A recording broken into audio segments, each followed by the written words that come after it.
India is said to be the land of festivals. There is Diwali, Holi, Dussehra and many more.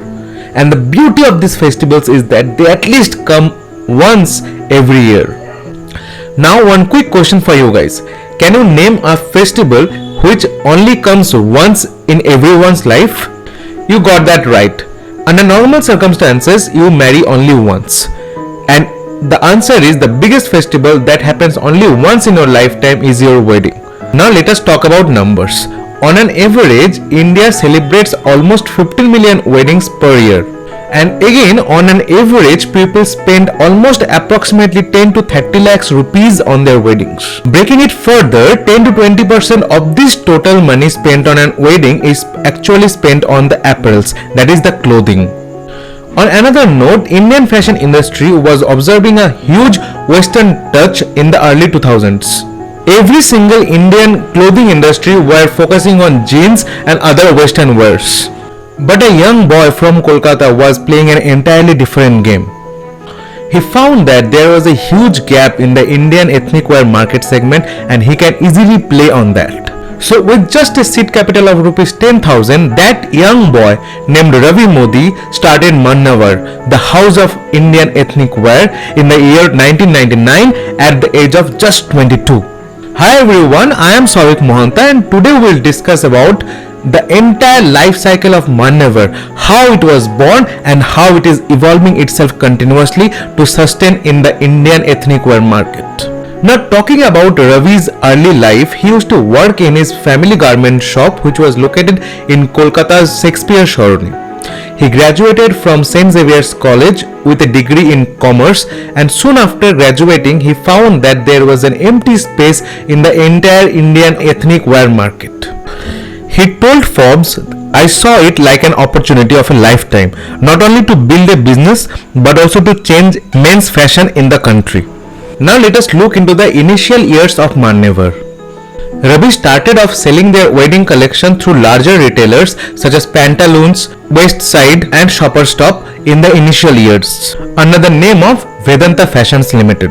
He spent almost 4 to 5 years with this model and later in 2006 he realized that the revenues were not increasing much from the past 5 years and were almost constant, which capped up to Rs 20 crores every year.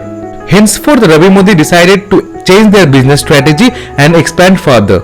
And in 2008, he opened his first store outside Kolkata, that is in Bhubaneswar, and named it as Manyavar.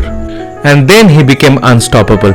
In the year 2010, he inaugurated the 100th store in Santa Cruz, Mumbai. And in the next year, that is in 2011, Manyavar went international. They opened their first international store in Dubai, followed by Bangladesh. And in the year 2012, Manyavar marked the opening of their 200th store with the largest unit in Karol Bagh, New Delhi. Not only that, they also collaborated with an Indian Premier League team which was Kolkata Knight Riders. And then in the year 2013, Manyavar extended their reach up to 100 cities and now they have collaborated with Delhi Daredevils and Sunrisers Hyderabad along with Kolkata Knight Riders. Then in the year 2016, three greatest things happened in the history of Manyavar and there was no looking back. Number 1, they signed the iconic Indian cricketer named Virat Kohli as their brand ambassador. Number 2, they opened their first women ethnic wear store in New Jersey, U.S.A. and named it as Mohe.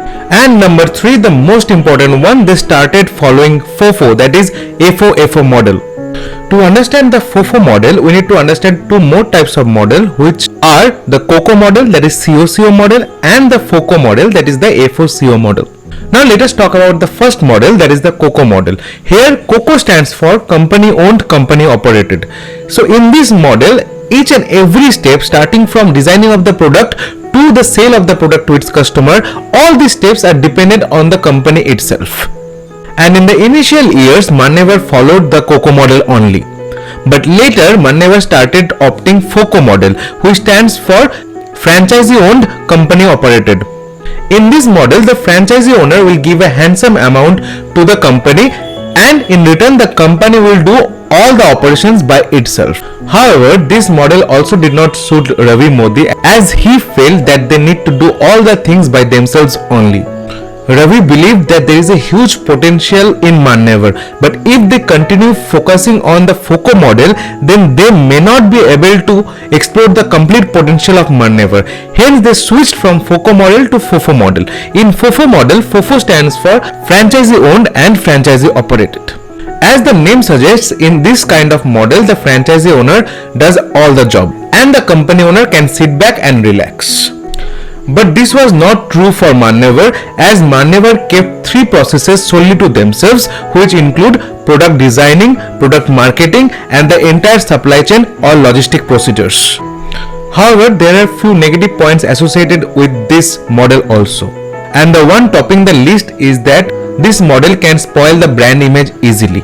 Let's say I am the franchisee owner, and if after taking the franchisee of Manyavar, I do a single mistake, let's say I misbehave with the customer, or I am not able to successfully manage my employees, then the entire blame will go to Manyavar and their image will be completely spoiled.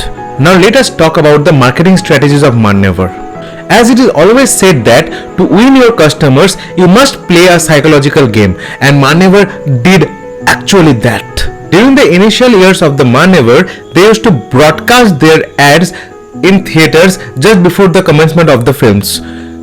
So though we don't like these advertisements and we always wait when the actual film will begin, but this name, that is Manyavar, is always hooked to our subconscious mind.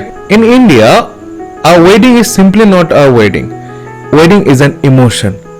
And as I have already mentioned in the initial part of this video, that we Indians spent lakhs during our wedding. So if we look at an wedding from an Hawkeye, and wedding is actually divided into 6 main events. Number 1, the engagement. Number 2, the mehendi. Number 3, the sangeet. Number 4, haldi. Number 5, the actual wedding ceremony. And number 6, the reception. And it's for sure that you need a brand new dress for every single event. And there comes Manyavar for your rescue. They have got different dresses for all these different events. And even they have got their unique advertisements for all these different events. And these different advertisements have different taglines also, which include मन देने से मन मिलता है, पहनो अपनी पहचान, रंग जमा दे, तैयार होकर आइए, and many more. They are doing a really great job, but they were always hungry for more. So in the year 2017, they pitched in Anushka Sharma when there was this rumor that Anushka Sharma and Virat Kohli is going to get engaged in the year 2017. They even did not stop here. In the year 2019, they signed Kartik Aaryan, Alia Bhatt, Ranveer Singh and Amitabh Bachchan as the new faces for their brand. And from this we can easily understand how fast is this brand evolving and how much they are earning.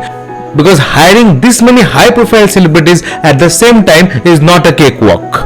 Not only this, in the year 2019, they have opened their 600th store also. To understand how can they afford all this, we must understand what were their revenues in the past few years. In the year 2019, Manyavar generated a total revenue of rupees 800 crores. In the year 2020, Manyavar generated a total revenue of 915 crores. And in the year 2021, Manyavar generated a total revenue of 564 crores. This decrease in the total amount of revenues in the year 2021 can be attributed to the COVID-19 scenario, wherein many marriages were either cancelled or postponed. However, they have made a good comeback in the year 2022. Even they have filed an IPO in the month of February 2022 within a price band of Rs 824 to Rs 826. With all these different strategies, Manyavar expects a strong growth of Rs 1041 crores for the financial year 2022, which is almost double than that of the previous year. Now let us look what the future holds for Manyavar. For this, we need to talk about social ecosystems. So, if we divide our society into different segments based on their income, then on the top there will be premium class, just below it there will be middle class, just below the middle class there will be lower middle class, at the base there will be lower class. And surprisingly, Manyavar is playing across all these segments by creating different brands for different class of people. There is Manyavar and Mohe, which is positioned as men's and women's flagship brand in the mid-premium spectrum. There is Mebaz, who started in 2017 and is positioned as men's, women's and kids flagship brand in the mid-premium to premium spectrum. There is Manthan, who started in 2018 and is positioned as men's value brand in the value spectrum. Then there is Tamev, who started in 2019 and is positioned as men's flagship brand in the premium spectrum. With all these strategies and proper customer targetings, Manyavar has got a huge potential and is ready to outrun all its competitors in the coming days in the apparel market. That's all guys. Thanks a lot for watching this video. And if you have really liked the video, then please do not forget to share and comment. And if you have not yet subscribed to my channel, then please do subscribe as soon as possible, as I will be coming with more such business related videos in the coming days. Thanks a lot everyone.